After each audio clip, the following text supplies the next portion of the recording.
12절입니다. 그러므로 너희는 하나님이 택하사 거룩하고 사랑받는 자처럼 긍휼과 자비와 겸손과 온유와 오래 참음을 옷 입고.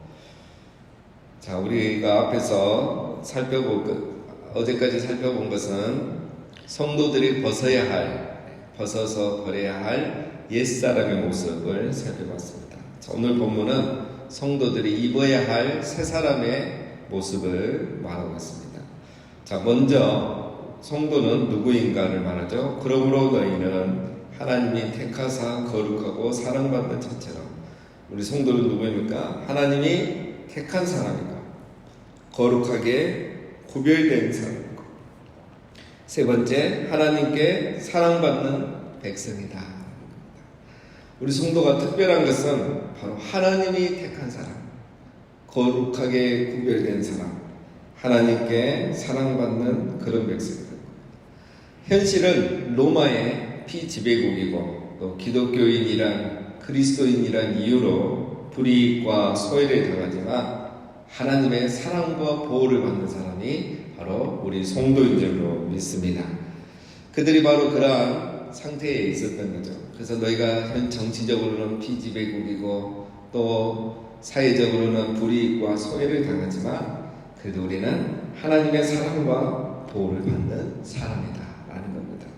따라서 이런 정체성을 가지고 하나님의 백성답게 새 사람답게 하나님의 성품을 갖추어야 된다라는 것을 말하고 있습니다. 그래서 5가지를 먼저 말하죠. 긍휼과 자비와 겸손과 온유와 오래 참. 우리가 잘 알고 있는 것들입니다. 이런 5가지 성품은 먼저 그리스도께서, 예수님께서 우리에게 보여주시고 행하신 그런 성품들이죠. 그래서 이 5가지를 어떻게 하라고 합니까? 옷 입고, 이 5가지 성품의 옷을 입으라는 겁니다. 그냥 이 5가지 성품을 갖춰라, 온유한 사람이 되어라 이렇게 해도 되는데 옷을 입어라 이렇게 말합니다. 물론 계속 지금 벗어라, 입어라 이렇게 표현을 하고 있죠. 왜 굳이 이렇게 옷을 입으라 이런 식으로 표현을 할까요? 옷은 어떤 사람의 신분을 표시하는 거죠. 그 옷이 그 사람의 신분을 보여줍니다. 그리스도인지 아닌지, 그것은 바로 그 사람의 옷을 입으면 돼요. 근데 해서 우리가 주일마다 똑같은 옷을 맞춰서 입고 오지는 않죠. 뭐겠습니까? 그 옷은 바로 명품 옷이 아니고 메이커 옷이 아니고 그리스도가 입었던 이 5가지 성품의 옷입니다. 이 사람이 그리스도인지 아닌지, 성숙한 그리스도인지 아닌지 뭘 보면 알 수 있습니까? 이 5가지 옷을 입고 있느냐 아니냐를 보면 알 수 있다는 겁니다. 이 5가지는 바로 그리스도의 성품입니다. 우리는 그리스도인으로서 그리스도의 이 성품의 5가지 옷을 입어야 되는 거죠. 그래서 늘 이분을 보면 온유가 저거고 긍휼이 저거고 자비가 저거구나, 오래 참음이란 게 저런 거구나, 보니까 저건 그리스도를 닮았구나, 저분이 바로 그리스도인이구나, 이것을 사람들이 알 수 있다는 겁니다. 그래서 우리 그리스도인은 그리스도와 함께 죽고 그리스도와 함께 부활한 사람으로서 이 5가지 성품의 옷을 입어야 된다는 겁니다. 또 나옵니다. 13절에 누가 누구에게 불만이 있거든 서로 용납하여 피차 용사되 주께서 너희를 용서하신 것 같이 너희도 그리하고. 자, 6번째는 서로 용납하고 용서하라는 겁니다. 자, 재미있는 말씀이 있습니다. 누가 누구에게 불만이 있거든. 자, 불만 없는 사람 있습니까 없습니까? 다 있다는 거예요. 누가 누구에게 다 불만 있어요. 부부간에 불만이 있고요, 연인간에 불만이 있고, 우리 같은 직분자 간에 불만이 있고, 같은 교회 안에서 다니면서도 불만이 있는 거예요. 불만이 없는 것은 없습니다, 여러분. 이 세상에 누가 누구에게든지 다 불만이 있어요. 그런데 그렇게 불만이 있을 때는 어떻게 해야 된다? 서로 용납해야 된다. 용납하다 말이 뭐냐면, 여러분, 용납하다의 뜻이 견디다는 뜻이에요. 감당하다는 뜻이에요. 그렇죠? 저분 불만이 있다는 것은 내가 어떤 원하는 요구나 기대하는 거에 뭔가에 미치지 않는다는 거잖아요. 그게 성품이든 능력이든 자질이든. 그런 저 사람에 대해 저 사람 그런 성품을 갖지 못하고 있는 거죠. 어떤 자질이 그렇고. 그러면 어떻게 해야 되냐? 내가 견디는 게 용납이에요. 무시하는 게 용납이 아니고 서로의 약점을 감당해 주는 거죠. 그리고 허물은 덮어주는 거. 이게 바로 용납입니다. 용납이 어려워요. 무시하는 건 쉬워요. 세상 사람들은 무시해버리죠. 왕따시키고 소외시키죠. 그러나 그리스도인은 그렇게 하는 게 아니라는 거야. 저 사람의 약점을 내가 감당해 주는 거예요. 견뎌주는 거예요. 내가 뭐 채워주든지 격려해주면서 내가 기다려주고 인내해주든지 그게 감당하는 겁니다. 그리고 허물은 덮어주는 거죠. 허물은 누구나 있으니까 그게 악함이 아니고 약점이니까 허물은 덮어주는 겁니다. 못한다고 못난다고 불만을 갖지 않고 약점은 내가 도와주고 허물은 덮어주는 것. 이게 바로 용납입니다. 여러분 이런 공동체가 있다면 얼마나 행복하겠습니까? 이거에 가장 근접한 공동체가 어떤 공동체입니까? 가족 공동체죠. 가족. 우리 가족은 웬만해가지고 허물이 있어도 용서하고 그렇잖아요. 좀 약점이 있어도 그냥 어쩌겠어요. 같이 살아야 되는데 가족이니까. 그게 가족 공동체예요. 그래서 용납이 가장 많은 곳이 가족입니다. 이 가족이 용납이 안 되면 이제 그 가족은 안 행복하죠. 기쁨이 없죠. 그 다음에 이 특성이 가장 많은 것이 바로 교회 공동체입니다. 교회는 더 아름답죠. 가족은 가족이니까 그렇지만 교회는 뭐 피 한 방울 안 섞였고 정말 어떤 혈연적으로 아무것도 없는데도 용납하는 것. 그래서 교회가 행복한 것이에요. 교회 가면 따뜻한 것이에요. 그게 바로 왜 그러냐? 용납하는 그렇습니다. 자, 그 다음에 두 번째는 뭐죠? 또 잘못하면 어떻게 해야 되겠습니까? 용서해야 됩니다. 불만이 있으면 용납하고 잘못하면 용서하는 거예요. 이 용서에는 단서가 붙죠. 주께서 너희를 용서하신 것 같이 너희도 서로 용서하라. 왜 우리가 용서해야 되느냐? 내가 용서를 받았기 때문에 용서를 해야 된다는 거죠. 그것도 우리는 누구에게 용서를 받았습니까? 그리스도에게 용서를 받은 거죠. 주께서 우리를 용서했으니까 우리도 다른 사람을 용서해야 된다는 겁니다. 그래서 용서를 경험한 사람은 용서를 하게 되는 거죠.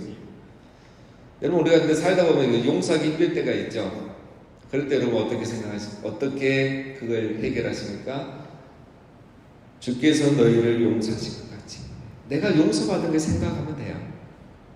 그러면 다른 사람을 용서할 수 있습니다. 아, 저 사람 나한테 또 이러네. 내가 저번에도 몇 번이나 용서했는데. 그러면 용서가 안 되죠. 그때 내가 다시 주님을 생각하는 겁니다. 주님은 나를 어떻게 용서했는지. 아, 나도 그러고 보면 저 사람보다 더 심했거든요. 맨날 회개하고 또 잘못하고 회개하고 또 잘못하고. 그래도 내가 회개할 때마다 예수님을 용서해 주셨거든요. 그렇게 생각하면 우리가 용서를 할 수가 있는 겁니다. 이 용서다에는 특별히 그 은혜를 베푸다라는 의미가 있는 단어입니다. 여기에서는. 그래서 은혜를 베풀다. 자, 은혜를 베푸는 게 여러분 용서죠. 은혜를 베푸면 우리가 못할 것이 없습니다. 용납하고 자비를 베풀고 긍휼을 여기는 거 다 가능합니다. 여러분 하나님께서 우리에게 많은 걸 해주시죠. 사랑해주고 용서해주고 긍휼을 베풀고 자비를 베풀고 기다려주시고 이 모든 성품을 다 이 모든 걸 하나의 단어로 표현한다면 그게 뭐죠? 은혜. 은혜 베푸신 거예요. 그러니까 사랑, 용서, 뭐 자비, 인내, 오래 참고 다 되시는 거예요. 이 은혜 때문에 오늘 우리가 살아있는 줄로 믿습니다. 우리가 이 은혜를 받은 거예요. 그래서 우리도 은혜를 베풀어야 한다라는 겁니다. 자, 그 다음에 더 중요한 게 또 나옵니다. 14절에 이 모든 것 위에 사랑을 더하라. 이는 온전하게 매는 띠니라. 자, 앞에서 6가지를 다 말했는데 이 지금까지 말한 이 모든 성품, 덕목을 하나로 묶는 것이 바로 사랑이다라는 거죠. 다시 말하면 이 사랑이 없으면 이 6가지가 불가능하다라는 것입니다. 또 완전할 수 없는 겁니다. 온전해질 수가 없는 겁니다. 예를 들면 여러분 마지못해서 하거나 형식적으로 하는 거 그거는 온전한 게 아니죠. 사랑이 없으면 온전해지지 않습니다. 우리가 사랑으로 긍휼을 여기고 사랑으로 용서하고 그래야 된다는 거예요. 사랑이 없는 긍휼은 동정입니다. 세상 사람도 동정을 합니다. 우리가 하는 것은 동정이 아닙니다. 사랑으로 하는 긍휼입니다. 그래서 여러분, 사랑이 없으면 아무것도 아니란 말이 그 말입니다. 모든 것은 사랑으로 해야 돼요. 사랑이 있어야 됩니다. 사랑이 모든 것을 온전하게 하는 겁니다. 내가 사랑을 하면 그게 다 온전함을 이룰 수 있습니다. 자, 그리고 이제 15절부터 또 중요한 세 가지를 얘기합니다. 15절, 그리스도의 평강이 너희 마음을 주장하게 하라. 너희는 평강을 위하여 한 몸으로 부르심을 받았나니 너희는 또한 감사하는 자가 되라. 자, 15절은 뭐죠? 그리스도의 평강이 너희 마음을 주장하게 하라. 자, 지금까지 나오던 그 패턴과 약간 다르죠? 지금까지는 옷을 입으라 이렇게 했습니다. 옷을 입으라, 옷을 벗으라 이렇게 했는데 지금은 갑자기 바뀌어서 주장하게 하라 했습니다. 무엇이 무엇을 주장하게 하라 합니까?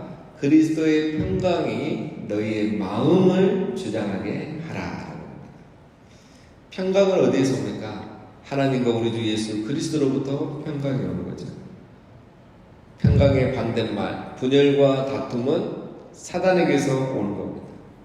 다시 말하면 그리스도가 주장하고 지배하는 것에는 평강이 있는 것입니다. 내 안에 평강이 있다는 것은 그리스도가 나를 지배하고 주장하고 있다는 증거입니다. 그러면 어떻게 해야 이 평강이 오는 겁니까? 사랑과, 앞에 나온 성품 중에 사랑과 용납이 있어야 내 안에 평강이 있는 거죠. 분노와 다툼, 용서하지 못함이 있으면 평강이 없는 거죠. 그리스도의 평강이 너희의 마음을 주장하게 하라. 이 말은 이 성품을 갖추라는 말입니다. 다시 말해, 내가 사랑하고 용납하고 용서하고 긍휼을 베풀어야 내 안에 평강이 임합니다. 그리스도의 평강이 임하고 나를 다스리는 거죠. 그리스도의 평강은 그리스도가 지배할 겁니다. 즉 그리스도의 성품이 내 안에 가득할 때 평강이 함께 오는 거죠.